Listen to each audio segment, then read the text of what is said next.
Hey everybody, Joe Lowry, what a day. And my guest at this time really is no stranger to the world of professional wrestling.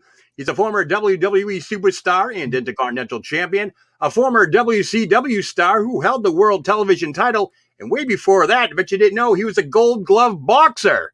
And now he is an inspirational, motivational speaker. So let's give a warm what a day welcome to Marc Mero. Hey Joe, what a day. Awesome. Good stuff. The one wrestling question I have to ask you is back in 99, what was the real reason you departed the WWE? I know there was a lot of surroundings on that, a lot of stories and so forth. I'd like to hear from you. What was the actual reason for the departure? Oh, Joe, it was such a crazy time in wrestling for my ex-wife Sable and I. Yeah. She had some issues with the company, and she ended up, going into a lawsuit against them. I actually had 3 years left on a guaranteed. I think my contract was around $400,000 a year, which back then was a lot of money, Yeah, and so I had 3 years left on a guaranteed contract, and she was going through this issue with the company, and we just walked away from it. We were flying home and saying that was it, and we ended up leaving the company at the time. Right. And, but Joe, I people ask me all the time, do you have regrets and stuff? I think about all the paths, good and bad, that I took in my life, ended up to right here, right now. What a day. Exactly. What a day. Yeah. What a day indeed. I got to tell you, before we get into everything else, I know you were pretty vocal back in 2007 after, the tragedy with Chris Benoit and his family and so forth about steroid use. Now, I grew up in the late 70s, early, 80s. I was a fan all the way up until now. I'm still a fan.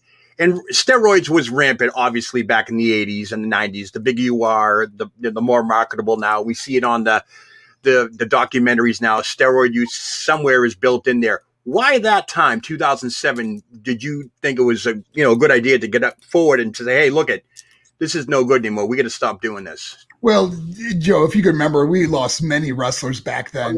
It was so unfortunate. It was a time where, here we are doing a pay-per-view and Brian Pillman's dead in his hotel room, and then the tragedies of Rick Rude and Davey Boy Smith and Chris Benoit. The list goes on and on, I know. Yeah. And it wasn't necessarily about steroids. It was just about what, we were allowed. I would say, shouldn't say allowed, but what we got away with, I should say, Right. Oh, yeah. Recreational drugs, the combination, the uppers, the downers, the pain medication, and I look back and I think that it's because certain guys stood up and spoke about it. I look at now some of the strictest drug testing ever, like Olympic drug testing at WWE. I look at any wrestler that is going through alcohol or drug dependency can go to free rehab now. We never had that before. No. So there's been some wonderful changes that have maybe some lives have been saved because of it, Sure. No, but I agree wholeheartedly. To stand up and say, we got to make a change. Yeah, I know there was that stretch in the 2000s. I forget the years, but the Road Warrior, I think it was Hawk, Mr. Perfect, Kurt Hennig, they all trained in that particular area, and they were focusing on the gym and so forth, and they were trying to place blame on dealers and all that stuff. But I always said to myself, it's the lifestyle. It's the industry that you're in, entertainers, even rock and roll stars, anything in the entertainment format where they can be like a double life and you're on the road 300 plus days a year. That's a major contribution to that type of attitude towards, picking up drugs and all that stuff. I've conquered personal demons in my life, so I know how hard it is, but I can't imagine entertainers with that lofty expectations and so forth to perform night after night after night. You've been there, right? I wrestled on and off for 14 years of my life, and I've been through, it's coincidental, 14 surgeries, and I know what it's like to be away from your family on the road. Battling our own demons, but you take your own personal responsibility also. Yeah. You do. That's what we have to realize, that there's an industry responsibility and a personal responsibility, and they both have to coincide to change and even save lives. Right. No, I agree wholeheartedly. Now, back in high school, I recall it was I was a senior, 1986. The Patriots had just lost the Super Bowl, And then we had a couple of New England Patriots come in and give this talk about drugs and alcohol and all that stuff. It was like that random thing that you got out of your classes for a couple hours because you went to see this guy talk and so forth. The reason I say that, do you find it challenging in today's world to talk about kids, the dangers of drug abuse and all that, especially with social media and Hollywood that sometimes pretty much glamorize addiction and rehab? Do you find that very challenging? Not at all. It's really funny because I have friends that are inspirational speakers to corporations. And they said, Mark, I would never get in front of a middle or high school age group. They said they're the toughest age group. But I have just found an amazing ability to connect with young people. And it isn't by saying, don't do this, don't do that. It's basically just sharing my story. And my story has, ups and downs of life, of writing dreams and goals down, making those dreams and goals a reality, and then losing it all because of bad choices in my own life. So taking students on a roller coaster is an inspirational message. I share things, that their destiny is greater than their history. We all go through stuff. I mean, Joe, you've been through stuff in your life, and overcoming those things is through our struggles we find our strength. Right. I agree. I mean, your past doesn't really dictate who you are today. It was a journey, the destination you're heading towards now, which we don't know because I'm still above ground and so forth. But like, as you mentioned before, your paths lead to whatever it is that it leads to. And I find it, I'm going to say one word, awesome that, I've seen your videos online. I've seen you talk to those kids and so forth. And it hit me right here. And I was motivated and so forth. And that's when I said, I could get Marc Mero on WhattaDay to talk about this stuff. So has the pandemic affected everything over the last year? We averaged for 14 years, we've averaged 230 events a year. We've gone as high as 300 before, Wow. But we averaged about 230. And then of course the pandemic came and everything shut down, like everyone else shut down. And so we started doing virtual events. Now it's obviously for myself, I love being in front of a live audience. There's nothing better than being part of student. By touching a student's heart is how you change their mind. And I find this amazing ability to do that. But doing it virtually, we still got tons of letters from students that say it changed their life or even saved their life. So, but we look forward to going back in September and getting back out there and getting on the road again. And doing what I love doing. And that's really making a difference in someone else's life. And there's no greater joy. That's great. Just to rewind a little bit, what made you start going out and speaking to students and so forth? Well, it really came to me. It was funny because after being on television for speaking out against, everything in the wrestling industry from steroids to drugs and whatever, we started getting phone calls from Melbourne High School. They wanted me to come and speak to their football team because some of the young students were getting involved in steroids and stuff. So it was basically come and talk to the kids about making the right decisions and choices in life. Right. I went and did it, spoke to, I think it was 40 or 50 football players, maybe or 60, whatever. And I remember getting letters after the presentation, emails, and saying, man, that really inspired me, man. We're going to go out there and win the championship. And it was really cool, Yeah. And, but unbeknownst to me that they called another school, and then that school asked me to come and speak to the whole school in the auditorium. Wow. And it just started snowballing. And then you remember Diamond Dallas Page, the great wrestler.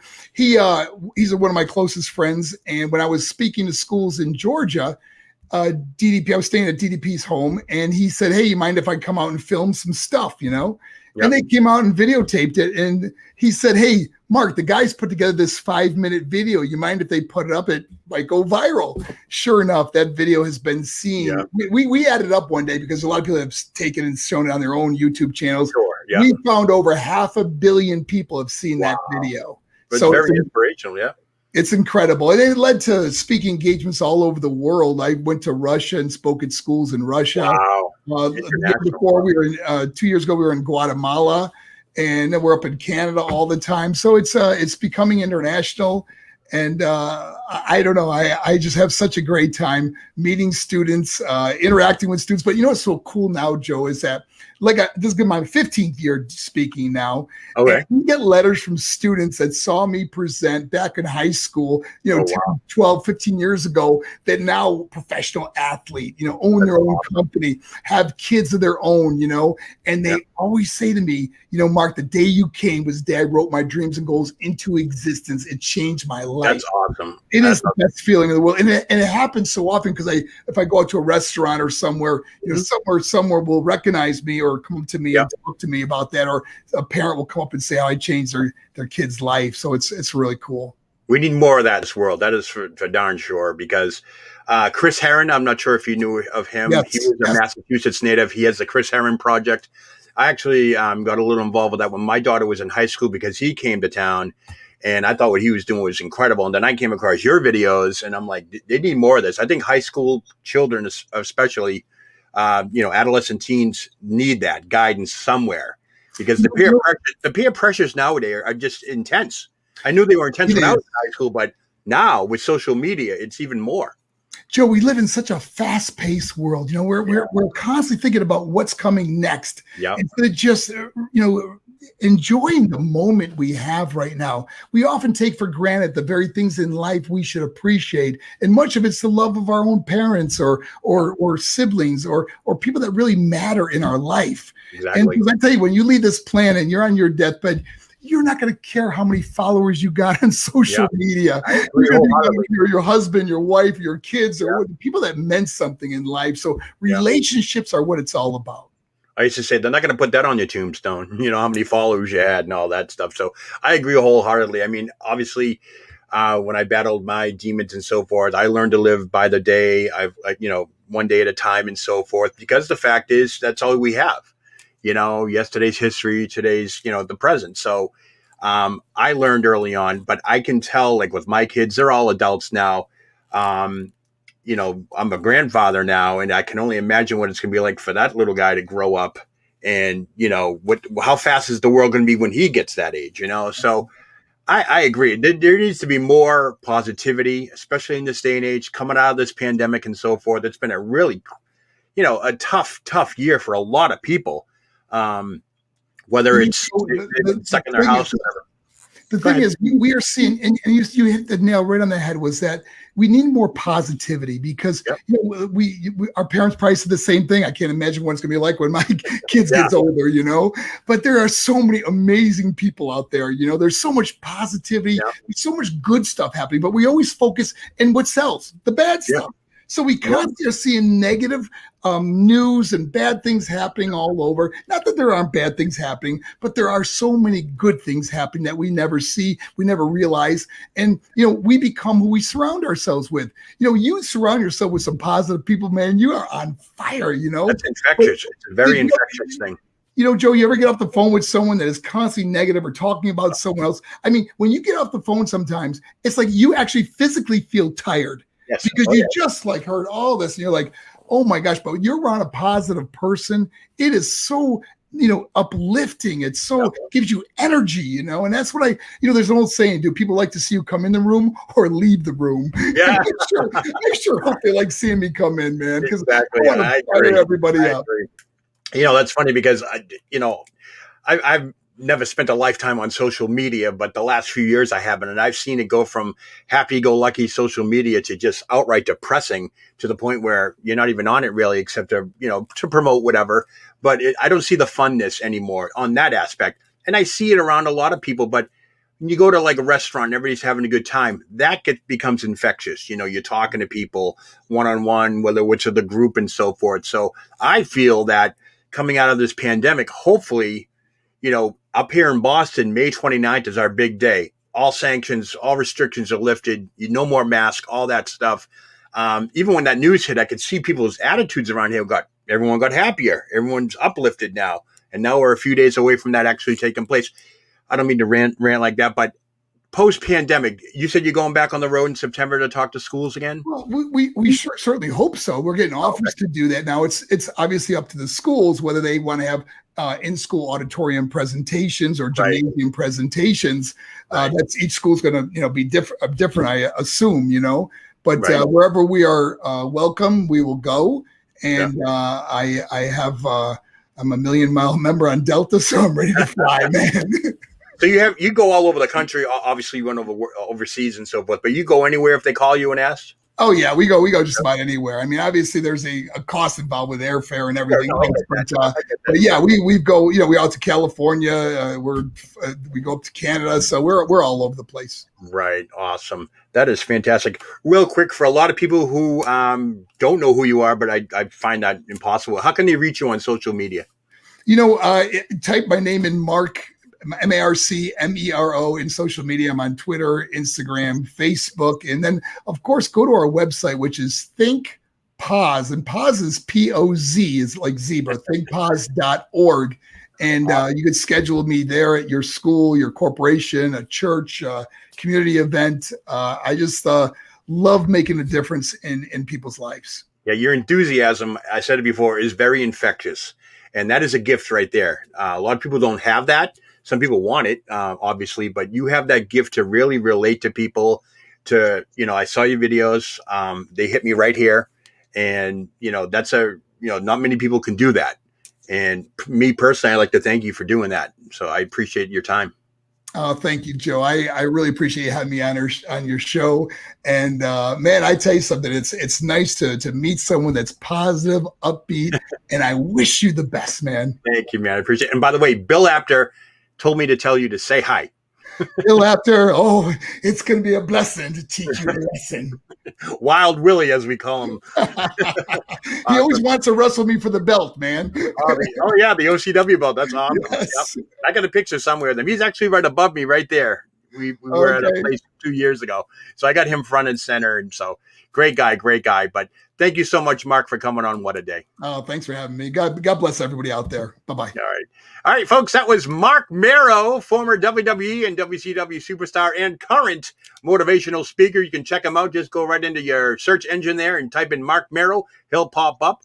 And I want to thank him for coming on the show today. And you can see this interview exclusively on Bill Apter's OneWrestlingVideo.com YouTube channel. So check that out right here. But that's going to do it for me, folks. I'm Joe Lowry. What a day.